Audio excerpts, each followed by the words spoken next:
and welcome back to Concert Critiques in Cars with Emily. So, this one is a doozy, so we are gonna jump right in here. And it's a doozy because it was the Sad Summer Festival, which had 9 bands play.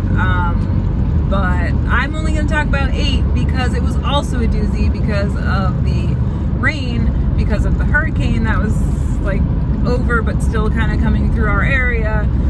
So there were 2 roads, not one, but 2 roads to get to the show that were closed. So it took us a little bit longer to get there than anticipated, which was frustrating. But yeah, let's just jump right in so we can get going. All right, so the first band to play we unfortunately missed, which was Diva Bleach. So I am sorry, I do not have a review for them. Yeah. So the second band we were able to see, and that was Daisy Grenade, but unfortunately we missed, I'm gonna guess the first 3 songs just because usually it's a set of 6 songs, maybe 4, I don't know how short their other songs were, but we made it for the last 3 songs. Well, that was a lot of songs. So when we got there, they played a cover. I didn't know it. It was a Pierce the Veil cover, so it was heavier, and they were both female singers. Really loved the screaming part during the bridge, so that was really cool. So wish they had played my favorite Pierce the Veil song. That would have been pretty awesome, but they did not. Then they played Plastics, which was their song, which had a very quick, short feel, which I really liked. They said like a few of the lines instead of singing it, and then the music dropped, and then they said a few words, so I really liked that part, and then I really liked the instrumentals in the chorus as well. And then after that, they played Hypocrite, which I really liked the lyrics because they were like fun and they were effective. And during the instrumental bridge, they had some dance moves that were synchronized, so that was pretty cool. I really liked that. I wish I had seen the beginning of their set, but the last 3 songs were really good. So then after that, Hot Milk went on. They had a heavier sound, and I liked that the female and male vocals alternated in the first song for the verses. And the instrumental bridge was awesome, and there was like a drop in the music in the bridge, so I really liked that as well. After that, their next song I really loved. There was like a recorded instrument. I'm gonna go with synth. I don't know if that's really true or not, but it was at the beginning, and I really liked that. There was a less instrumental heavy for the verses, so I really liked that too. I liked the chorus and the instruments between the chorus and the verse, so I really liked that song as well. After that, they played a song. I really liked the lyrics in the first verse, so that was pretty cool. I liked the chorus, especially after the second verse. For some reason, that chorus just like pulled me in, and I was like, oh wow, I really like the chorus of this song. Not sure why the first one didn't, but the second one was definitely effective. And then after that, you had the crowd put the hands up and sway, and so they were from Manchester, and so their accents when they were singing and when they were talking was amazing. But for that song in particular, they kept saying that we were all beautiful, and it was great. I really liked it, and it was wonderful. So after that, I liked the alternating vocals in the verse, a heavier feel overall. I liked the lyrics, especially in the second verse. They had a really cool bridge with a guitar only, followed by like the other instruments coming in a staccato. So it would be like guitar only, other instruments, guitar only, other instruments. So that was really cool. And then they had like a total drop, which was awesome. And they came back in, and then there were some strings at the end, so I really loved that too. So after that, they had a song that was a little bit slower musically, like instrumentally, but there was a quick, short feel in the lyrics. At first, the first like 2 lines sounded like maybe it was like a second ahead or a second behind the music, the lyrics, but by the 3rd line, it was fine. And honestly, it could have been intentional, and I just had never heard the song before, so I wasn't hearing it the way that it was supposed to be. Loved the transition from the chorus to the verse. Loved the short, quick feel in the verses. There was like a total drop in instruments for the bridge, and then like a huge pause, and then they came back in, so I really liked that. So yeah, so those 2 songs back to back were good. And then after that, they played a song that had a heavier, faster feel, and they were like, scream if you want us to go faster. And so then they started singing faster, so that was cool. And then they had a part that was like, had more like of a rap feel to it. I personally wouldn't have picked that as my follow-up, but again, I get it, it's a shorter set, you only have so many songs, so you want to kind of get the ones that you want out there. But then after that, the song I thought was a good follow-up. It had like a similar feel to the previous one. I really liked the rising and the falling in the females singing during the first verse. maybe it was a pre-chorus. Couldn't really tell, but I really liked the way that it was saying, right? It went up and then down, so that was pretty cool. So after that, Real Friends went on, and I was excited to see Real Friends. So I loved the opening instruments for the first song and the lyrics in the first verse. They let the crowd sing during the bridge. I also really liked the bridge too. After that, the second song had a short, quick feel. I really loved that. It had like a more instrumental heavy. It was more instrumental heavy from the start. I'm gonna say the song was called Tell Me You're Sorry. That could not be true, but I think it is. I liked the bridge, and it sounded like there was maybe some subtle pacing changes at least once. So again, I don't know for sure, but if there was, I appreciate that and I love that, so it was really cool. The bassist after that song was like the best hype man. He was trying so hard, and the one side of the stage just was not giving him what he needed. So then he came to the other side, and they were starting to give him what he needed, and then the band moved on and played another song. But I definitely give the bassist some serious brownie points for trying. He was so good. After that, the next song, I love the start and the instrumentals. When they came in full, that was pretty cool. I also liked the lyrics in the chorus. So then they played a cover. It was Jimmy Eat World Sweetness. And they had the crowd singing The Woes, so that was cool in the choruses. And then he like pantomimed some of the actions, like the spinning was great. That was really fun. Yeah, it was fun, and maybe even better than actually seeing Jimmy Eat World perform that song. Sorry. Anyway, so then after that, they thanked the fans, and he talked about the song called Waiting Room that they were about to play. It's about losing someone that you're close to, and the fact that like you're not alone in your grief. So that song had a heavy instrumental to start and then dropped with the lyrics. And I really loved the screamy parts before and in the chorus. So that was a really good one. After that, he kind of sprayed the crowd with water, which was kind of cool. So then the next song I recognized, and I was excited to see it live. I really liked the lyrics in the first verse. And then he came up to the barricade and let the crowd sing the bridge, which is such a good bridge. It was so exciting. I love it. I love the lyrics in the bridge. So that was really cool that the crowd got to sing it. After that, it was a really good follow-up to that previous song. They encouraged the crowd to crowd surf. I was super glad I was not in the pit because I did not want to be the person who was catching people. But it was fun to watch from not in the pit. They let the crowd sing the first line of the first chorus, so that was a cool song.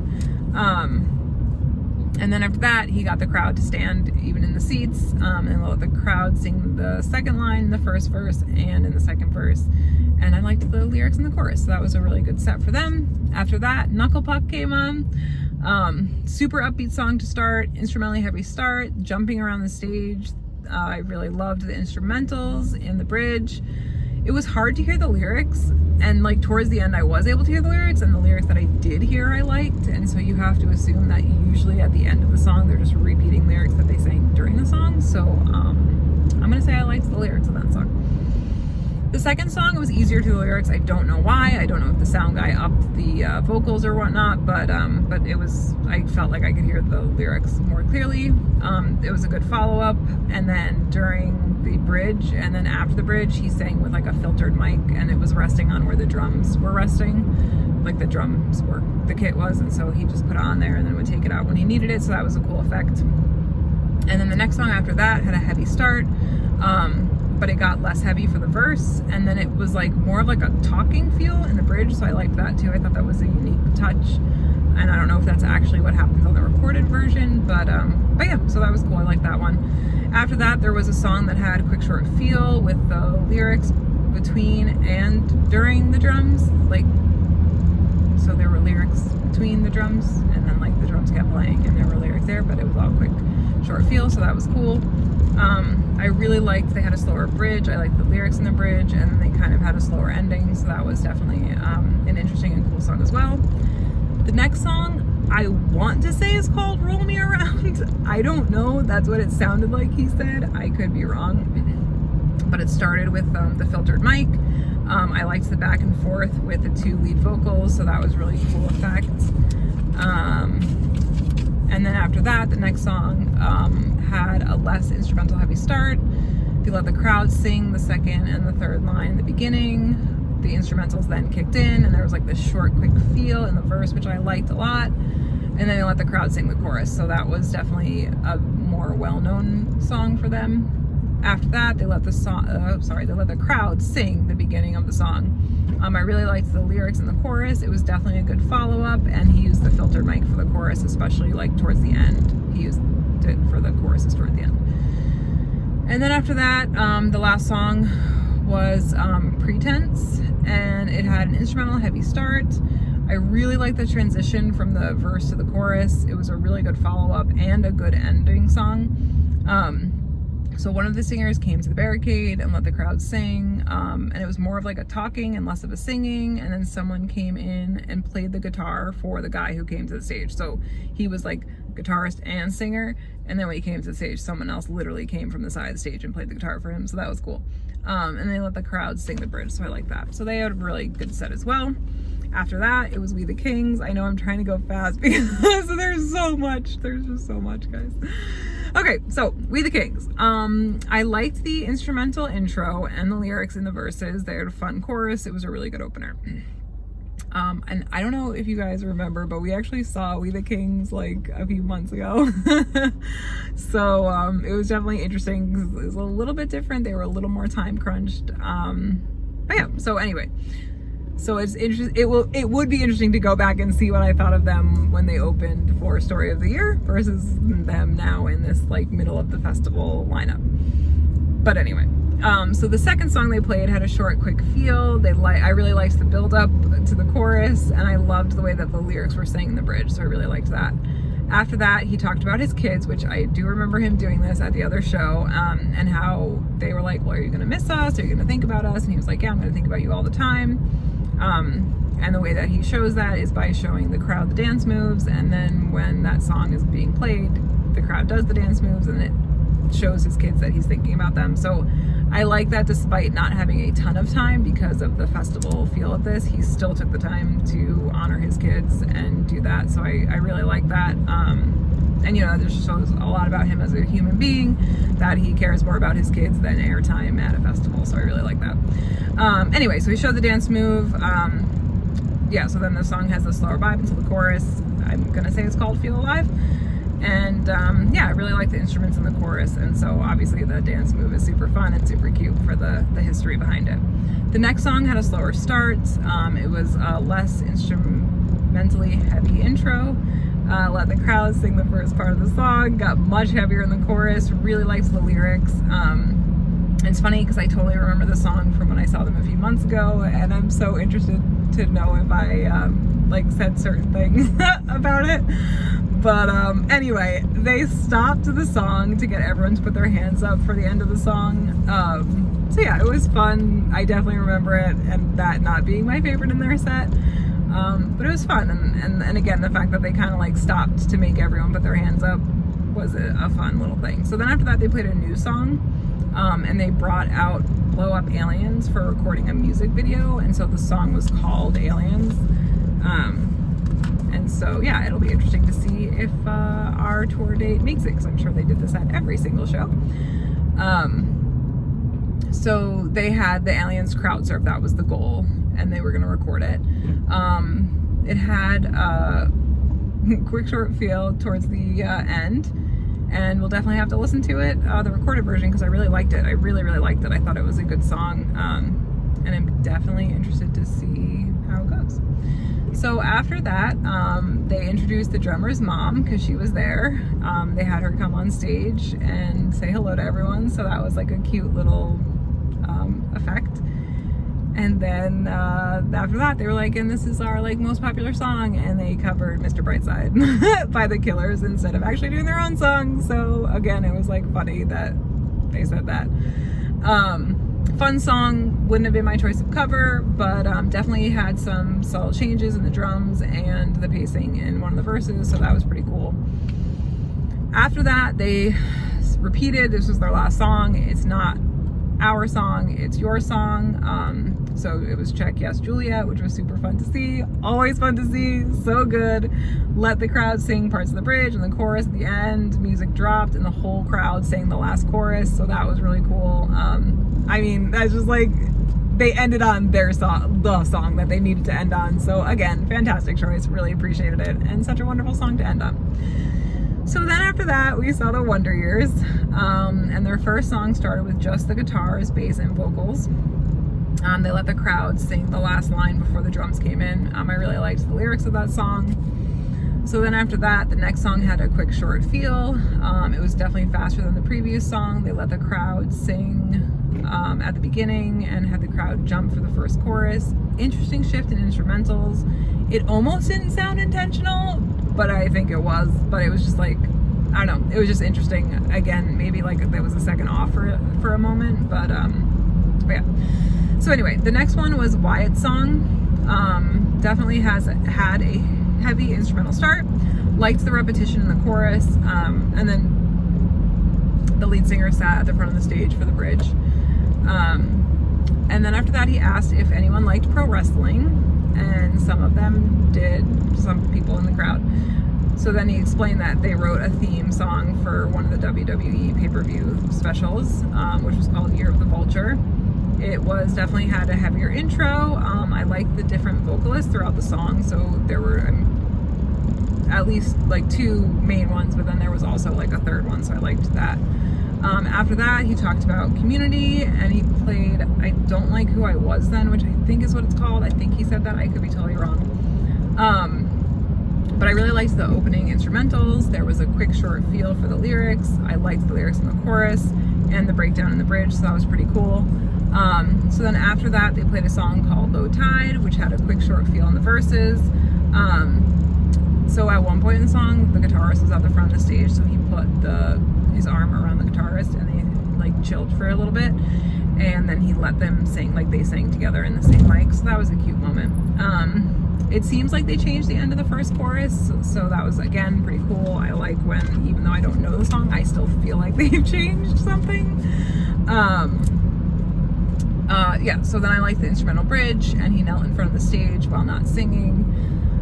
So yeah, that was a good song. And then after that, he played God Damn It All, and really had us, like, he introduced it and said, all right guys, you have one word to say, and then he said it's also the title of the song, and so the one word is God Damn It All, which I don't think is actually one word, but we'll go with that. Really loved the instrumentals and the singing in the verses, and then the bridge was fun with everyone singing the song. Okay, so then after that, the next song was for, I think he said Living with Mayans, that sadly a band member from the band Living with Mayans who had passed away. And so I really loved the first verse in the song, and the transitions between the lyrics were really good. Got really heavy in the chorus, instrumentally heavy for the verses. They let the crowd sing a part. I like the chorus. Definitely want to find the recorded version of that. I really like that song. And again, especially because it's so sentimental to them, I definitely want to check that one out. So then for the last song, it was a super fun one. Very quick, short feel, full instrumentals from the start. They let the crowd sing the second verse and the bridge, and I really liked the chorus as well. So that was a good ender for the Wonder Years. Then after that, the Maine came on. I was really excited to see the Maine. So the first song had a really good build up to the chorus. I liked the lyrics in the bridge. After that, there was the quick, short feel. Loved the drops of instrumentals in the verses.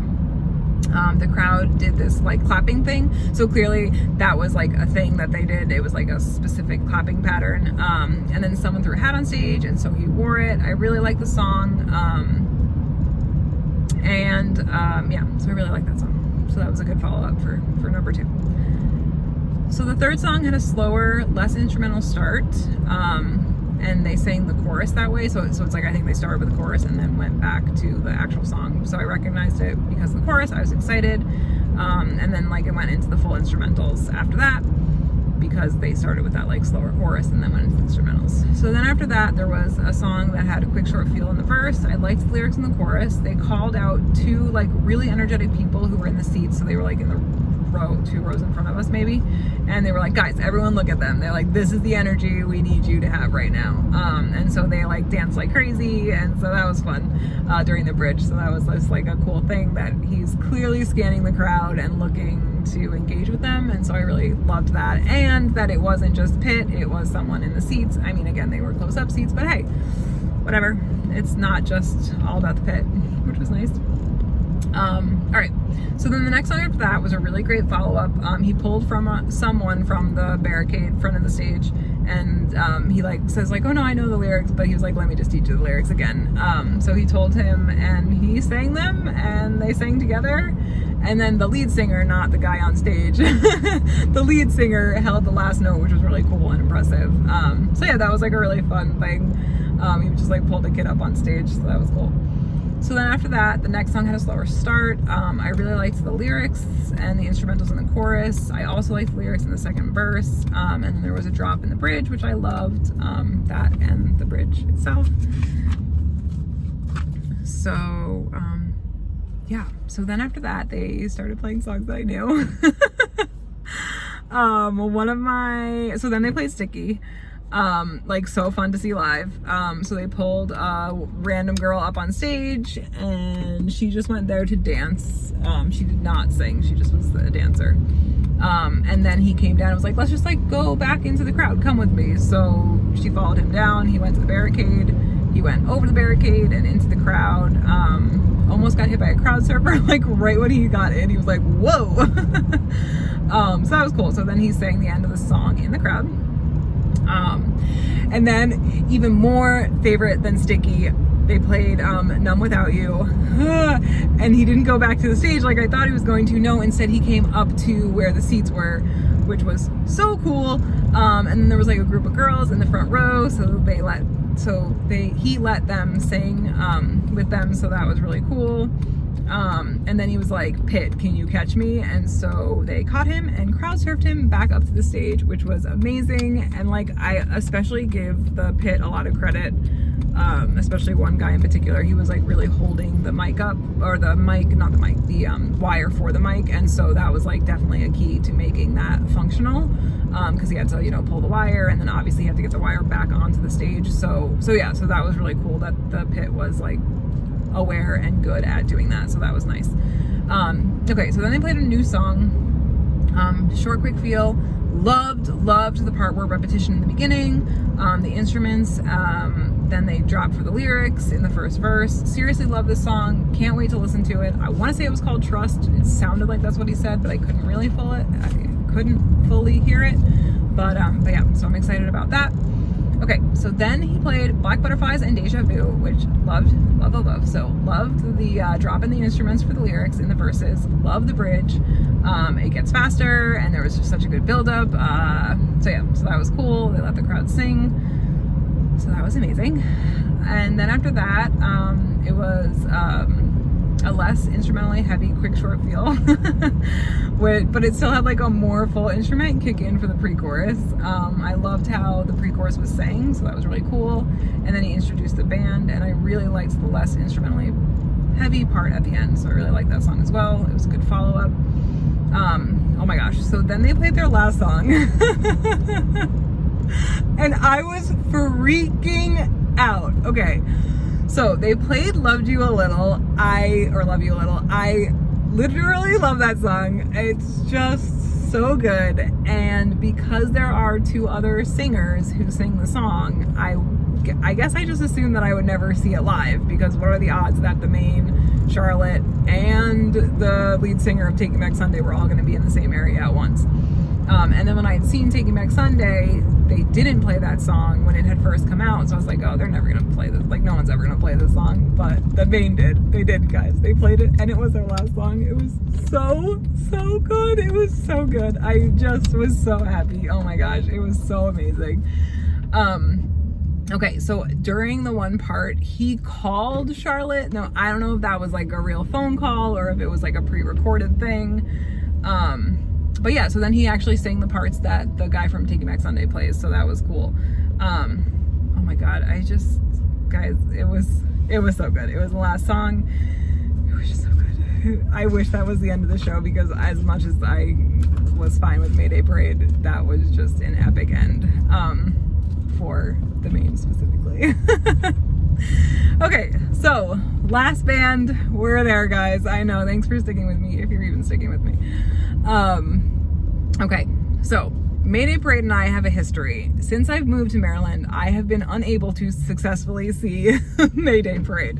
The first time, I got a different ticket to a different show and ended up not seeing them. And then the second time, my sister was in the hospital and I wasn't sure if I had to leave the show, and so I was very distracted.